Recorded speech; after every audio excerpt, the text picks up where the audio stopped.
Let's look at switch statements. Switch statements do the same thing that you can do with if-else statements, but it's just a different method of doing it. So let's look at the same example that we had before and see how we can represent this using switch statements. So let's say we have a string variable named travel type, travel type, and we'll give it some value a bit later. Let's say we have another variable of string data type, and let's say the name of the variable is time taken. And we won't assign any value to it right now. You can actually do this. You can define the variable name and not assign its value right then and there. You can assign its value later on in your code. And that's what we'll do right now.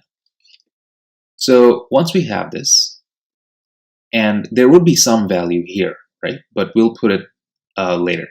So what we want to do is switch between the value of travel type. If the value of travel type is car, then we want the time taken to be 5 minutes.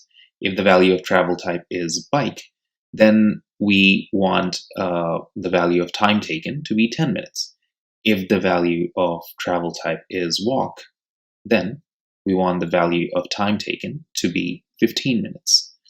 So if the travel type is car or drive, we want it to be 5 minutes, right? So let's start writing that switch statement. So it'll basically switch between the values of travel type, right? So that is why we will put that in the parentheses right after our switch statement. And then whatever we want to do in between this block of code within these two brackets. And these two, the space between these two belongs to the switch statement. Great. So there can be one case, and we differentiate between these different possibilities with the word case. So case, if travel type is, let's say, a drive. If this is the case, then at this point, we want to assign some value to time taken. So time taken variable, which is a string type variable, we want to assign its value to 5 minutes. And you see, since we defined time taken to be string, whenever we are assigning its value, we want to put that inside the double quotation marks. Now, we'll have to write this keyword here named break, and why we need to do that, we'll explain a little bit later. So the second case can be if the travel type variable has the value, let's say, bike. In that case, we want our time taken variable to have a value of 10 minutes. Great. Again, we write down break. We can have a third case where the value of travel type can be walk. In that case, we want the time taken to be, let's say, 15 minutes, right? And then again, we say break. In the end, we have to define a default case. And in the default case, we don't know what the time taken would be. So let's just say we say unknown.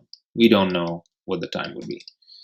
So the default case happens when the value of travel type is not drive, not bike, and not walk. It's something else.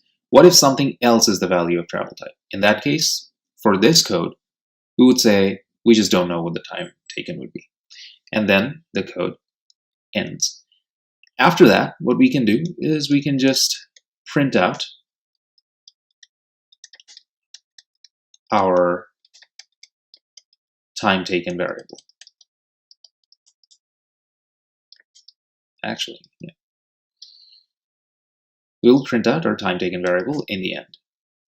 So let's see what's happening here. Let's say we define our string type, our string travel type as, let's say a bike. Again, in that case, what would happen? Let's say we run the program. The program would come here. It'll see that we have defined a variable named travel type. It is of string data type, and the value stored in it is bike. Great. We have then the program comes here on this line of code. It sees that there is a variable named time taken. It is of string data type, but there is no value assigned to it yet. Great. It then comes here to the switch statement, and it says, what am I switching between? Well, I'm switching between the value of the variable travel type. Great. So then it comes here, and it looks at this part, and it says, is the value of travel type drive? Well, no, the value of travel type is bike. So in that case, it does not enter this part of the code. It directly jumps here. Now it checks this out and says, is the value of travel type bike? And it matches. So the value of travel type is bike. In that case, it enters this part of the code. It changes, or it assigns for the first time, the value of time taken variable to 10 minutes. And so now, before we did not have any value in time taken, but now we have some value stored in the value in the variable time taken. Some value is stored in the variable time taken, and that value is 10 minutes, and it is a string. After that, it comes here, and this is what break does. Once the program encounters break, it exits the block that it is in. Now the block started here, and the block ended here. So when it encounters break, the program directly jumps here. So you see, because we defined the value of travel type to be bike, our time taken variable could get the value 10 minutes and not any of the other values. If we changed this value to walk, let's say, then the program would come here, see that this doesn't make sense. Come here, this doesn't make sense either. It would come here, see that walk actually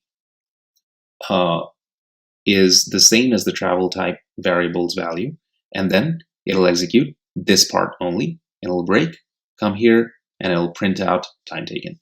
For this program, because we chose travel type to be bike, the value of time taken is 10 minutes. 10 minutes is the string that's stored in time taken because the program executed this part of the code, since the value of travel type was bike.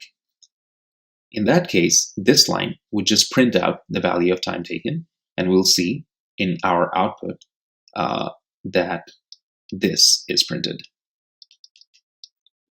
So you see, you could have done this with if-else statements as well, just like we did before, but this is another way of doing it, and this is called a switch statement.